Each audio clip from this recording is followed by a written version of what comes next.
وانەکەمان زۆر بەڕێز دکتۆر ئەشواق جاف ئەندامی کۆمیتەی ناوەندی پارتی دیموکراتی کوردستان ڕاستەوخۆ لە شاری سلێمانیەوە لەگەڵماندایە. دکتۆر ئەشواق شەوتان باش، سوپاس بۆ بەشداریکردنتان لەگەڵمان.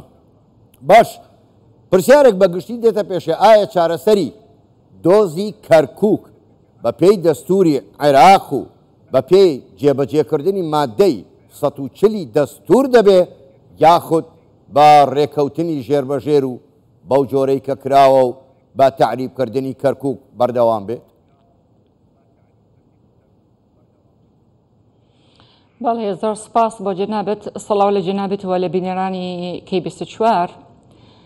بە حەقەت چارەسەرکردنی وەزعی کەرکووک و هەموو ناوچە کوردستانیەکان لە دەرەوەی ئیدارەی هەرێم بە پێی مادەی 140 دەستورە. ئەو مادەیە کە مەحکەمەی ئیتیحادی بریاری دەرکرد کە ئەم مادەیە هەموو مادەکانی دەستور و لەگەڵ ئەوەش مادەی 140 مادەیەکی زیندووە بە هیچ شێوەیەک مردوو یعنی نابێت، چونکە هەندێک لە شۆڤێنیەکان کاتی خۆی داوایان تەقدیمی مەحکەمەی ئیتیحادی کرد کە ئەم مادەیە دەبێت لە 2007 تەواو بێت، بۆیە کاری پێ ناکرێت. بەڵام وەڵامی مەحکەمەی ئیتیحادی ئەوە هاتووە کە ئەو مادەیە و هەموو مادەکانی دەستور مادەیەکی زیندووە. طبعا مادەی 140 هەمومان دەزانین کە حکومەتی ئیتیحادی کار لەسەر ئەوەی کرد کە ئەم مادەیە یعنی جێبەجێکردنی ئەو مادەیە دوا بخات بە کەمکردنەوەی بودجێ و جەنابەت دەزانی کە یەکەم هەنگاوە تەطبیعە کە پێویستی بە پارەیە و هەروەهاش دوای ئەوە ئەحساءە کە هەروەهاش تەخیریشی دەکات لە هەموو عێراقش نەکو تەنها لەو ناوچانە بۆ ئەوەی نسبەی عەرب زیاد بێتەوە. ئەخیر هەنگاوە ئیستیفتاءەکەواتە کەس بۆی نییە بەڕاستی ناسنامەی کەرکووک تەحدید کات جگە لە خەڵکی کەرکووک، خەڵکی ڕەسەنی کەرکووک، ئەو خەڵکانێک کە لە ئەسڵ بە پێکەوە ژیان بە ئاشتی ژیاون لە کەرکووک، نەکو ئەو کەسانەی کە پێش 2003 بە پرۆسەی تعریب و تەغییری دیموگرافی هاتوون و دوای 16 ئۆکتۆبەرش بە پرۆسەی تعریبێکی تر هاتوون کە بۆ شارەکە. بۆیە کەس بۆی نییە ناسنامەی کەرکووک تەحدید کات و کەسش بۆی نییە بڵێت مادەی 140 دەبێت باس نەکرێت، چونکە ئەمە مادەیەکی دەستوریە و تەحدیدی چارەنووسی ئەو شارە دەکات و هەروەهاش هەموو ناوچە کوردستانەکان دەرەوەی هەرێم. چارەسەرکردنی کەرکووک بە موزایەدەیە بە عاتیفە چارەسەر نابێت، بەڵکو بە نیازپاکیە و بەرێوبردنێکی هەموو لایەنەیە بۆ ئیدارەدانی کەرکووک و هەروەهاش خزمەتی خەڵکی کەرکووک بکرێن. باڵێکی ترش ئەوەی کە باس دەکرێت کە ئاڵای کوردستان نابێت لە کەرکووک هەڵبگرێت تەنیشتی ئاڵای عێراقیان هێزی پێشمەرگە بۆی نییە یان ئاسایش، من پێیان دەڵێم دەبێت مراجعەی ئەو ڕێکەوتنە کە بە ئامادەبوونی هێزەکانی نێودەوڵەتی هەر ناوچەیەک مەشمولە بە مادەی 140 کەواتە قوواتی مشترەک دەبێت لەو شوێنانە و هەروەهاش ئاڵای کوردستان ئاڵایەکە لە هەموو هەرێمەکان، یعنی ئەگەر وجودی هەرێم هەیە اعترافی پێ دەکرێت، بۆیە قەدەغیکراوش نییە لە دەستور، بۆی هەیە دابدرێت و کەسش بۆی نییە بڵێت ئەمە قەدەغیکراوە.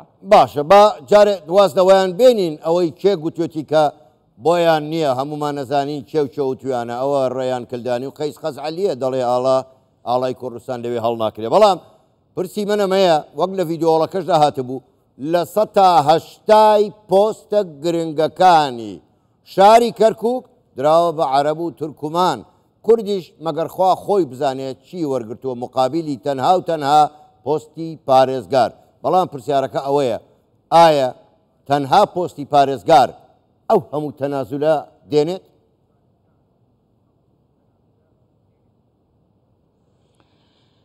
طبعا هەمووان دەزانین لە کۆبوونەوەی 4/8 جەنابی سەرۆک تەئکیدی لەسەر ئەوە کرد کە ئێمە وەکو کورد بەڕاستی قسە دەکەین نەکو تەنها وەکو پارتی، و ئەمەش لە ڤیدیۆی مهەیمن الحەمەدانی کەواتە یەکێک لەو ئەندامەنە کە ئامادەی کۆبوونەوەکە بووە باسی هەڵوێستی جەنابی سەرۆکی کرد و پارتی دیموکراتی کوردستان کە پارێزگار دەبێت کورد بێت و بۆ ئەوەی کە ئەزمموی رابرردوو دووبارە نەبێتەوە بێلایەن بێت و بە یعنی ڕازیبوونی هەموو ئەو لایەنانە کە کورسیان بەدەستهێناوە لە کەرکووک بۆ پاراستنی پێکەوە ژیانیش لە کەرکووک.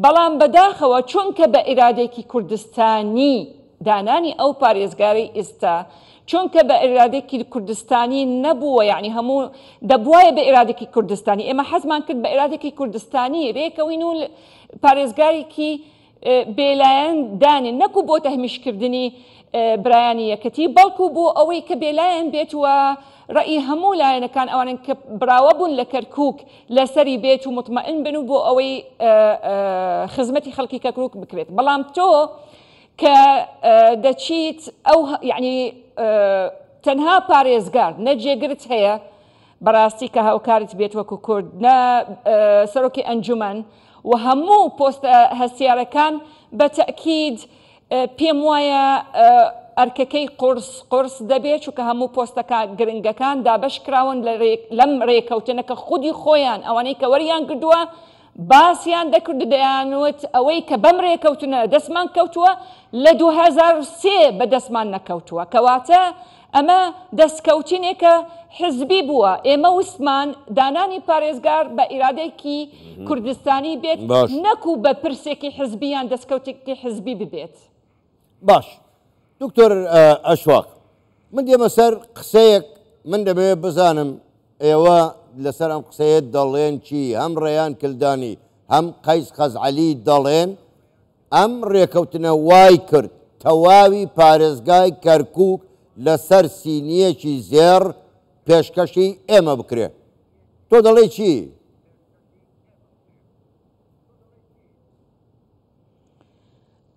من دەڵێم دووبارەی قسەی تەکید لەسەر قسەی خۆم دەکەم.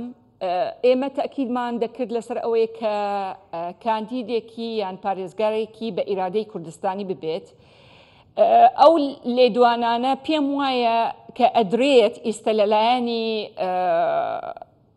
سەرکردە عرابەکان ئەوە گەورەترین بەڵگەیە لەسەر ئەوەی کە دەستکەوتنەکانیان زۆرە لەم ڕێکەوتنەیە لەسەر حیسابی کورد بووە.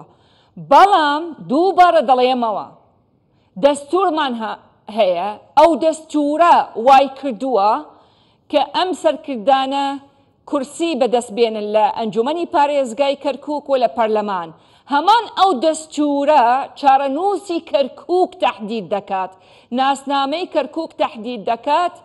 دووبارە دەڵێمەوە چونکە کەرکووک بە دوو قۆناغ تەعریب کراوە، جارێک پێش 2003 ڕێژەمی دیکتاتۆری پێشوو و جارێک دوای 16 ئۆکتۆبر. بۆیە دەڵێم ڕاستە ئەوان دەستکەوتێنێکی یعنی پۆستێکی زۆریان وەرگرت و کوردش بەڕاستی بەداخەوە ئەڵێم پۆستێکی کەم یان وەرگرت. لەوانەیە بڵێن ئەو پۆستانە گرنگ نییە، بەڵام نەخێر تۆ خزمەتی خەڵکی کەرکووک لە ڕێگەی زەمانەتی عەدالەتی خزمەتکردنی هەموو ناوچەکان، بەڵام ئێمە ئەوەمان نەبینوە لە قۆناغی ڕابردوو، بینیمان دوای 16 ئۆکتۆبر جوتیارانی ئێمە نیان دەتوانی لە ئەرزەکانی خۆیان ئیشی خۆیان بکەن و بە بەردەوامی هێرش دەکراوە سەریانەوە. هەروەهاش ئەوانەی کە مافی خۆیان وەرگرت، ئەوانەی کە هاوردن پێیان دەوەرێت 10,000 جارێکی تر گەڕانەوە بۆ کەرکووک تەعریب کراون. بۆیە پێم وایە بەو شێوەیە باش نابێت، بەڵام چارەنووسی کەرکووک هەر دەڵێمەوە مادەی 140 تەحدید دەکات، نەکو لێدوانێکی عاتفی یان مزایدەی سیاسی. زۆر باشە دکتۆر ئەشواق، سەرۆک بارزانی زۆر ڕاشکاوانە دەڵێت سازش لەسەر کوردستانی بوونی کەرکووک بە هیچ جۆرێک ناکرێت. ئەمە چ پەیامێکی تێدایە بۆ ئەوانەی ئەو ڕێکەوتنیان ئەنجام داوە؟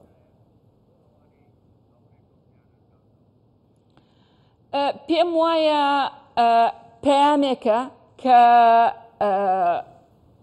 قەزیەیەکی نەتەوەی کوردە مقابلی ڕێکەوتنێک نابێت بکرێت و دەبوایە بەڕاستی مافی خەڵکی کەرکووک، ڕەسەنی کەرکووک، چونکە جەنابەت دەزانی کەرکووک پێکەوە ژیانی تایە، کەرکووک شارێکە کە ئاشتی تایە، ئەوە هەمووی تێکدرا بە دوای 16 ئۆکتۆبر.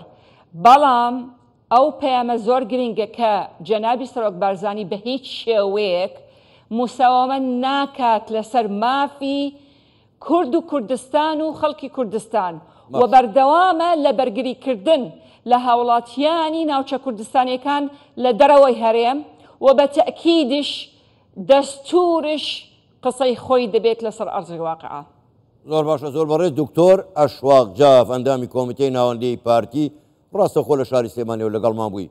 سپاس بۆ ئێوە، شەوتان باش.